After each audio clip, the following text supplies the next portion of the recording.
काबुल से हमारे एक दोस्त थे, अफ़गानिस्तान से आए हुए थे, उनकी यहाँ ट्रीटमेंट हो रही थी। जब मेरे पास आए साइकोलॉजिस्ट ने भेजा कि ये काफ़ी डिप्रेस है, आप इसके साथ ज़रा बात कर लें। तो वो कह रहे थे कि पिछले 3 सालों से मैं हंसा नहीं हूँ, पिछले 3 सालों से मेरे लिए कपड़े बन रहे हैं ईद के, मैंने वो कपड़े पहने नहीं है, पिछले 3 सालों से मेरे लिए जूते बन रहे हैं, मैंने वो जूते पहने नहीं है। तो इससे ज़्यादा अचीवमेंट आपके लिए क्या बात होगी कि उस दिन वो हंस रहे थे।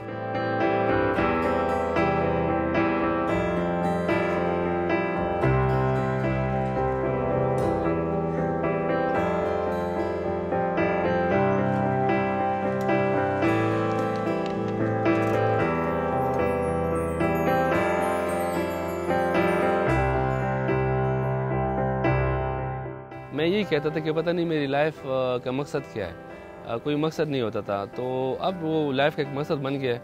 अक्सर जब घर जाता हूँ, घर से यहाँ आता हूँ, तो वो कहता है घर क्यों नहीं आते, या यहाँ जब मैं पैराप्लेजिक सेंटर आता हूँ तो वो यही कहता है कि बच्चों की तरफ जा रहे हो फिर, क्योंकि यहाँ पे 120 लोग हैं। तो मैं कहता हूँ बिल्कुल मैं अपने बच्चों की तरफ जा रहा हूँ। और यहाँ पे लोगों को फिर उनकी काउंसलिंग करना, पीर काउंसलिंग, यानी जो मेरे साथ हुआ है फिर उनको बताना कि मेरे साथ भी हुआ था, जिस स्टेज पे आप हैं इस स्टेज पे मैं भी था, फिर मैं किस तरह रिकवर हुआ।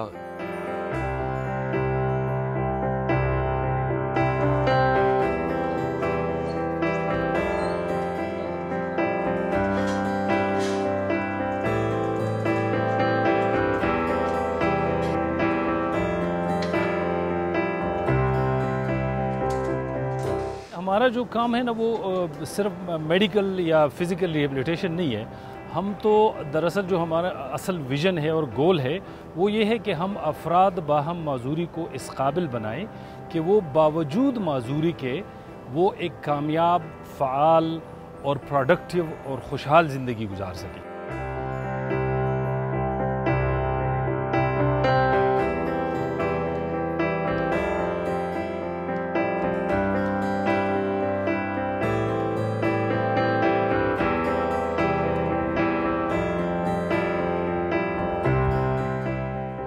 जब मैं पैराप्लेजिक सेंटर आई, यहाँ मैंने देखा कि यहाँ पे एक व्हील चेयर यूज़र को काफ़ी अच्छी ट्रेनिंग दी जा रही है और काफ़ी अच्छा मुस्तकबिल, यानी जैसे कि आप कह सकते हैं कि अपनी व्हील चेयर पे अपनी ज़िंदगी गुजारने का मौका दिया जा रहा है। तो जब मैं यहाँ पे आई पैराप्लेजिक सेंटर और मैंने यहाँ पे और ग्रेजुएट्स को देखा जो कि व्हील चेयर पे हैं और अपनी गाड़ी खुद ड्राइव कर रहे हैं और जॉब्स कर रहे हैं और वेल ड्रेस हैं और अपने आप को खुद मेंटेन कर रहे हैं, तो मुझे पता चला कि हाँ, हमारा भी इस मुआशरे में कोई हिस्सा है।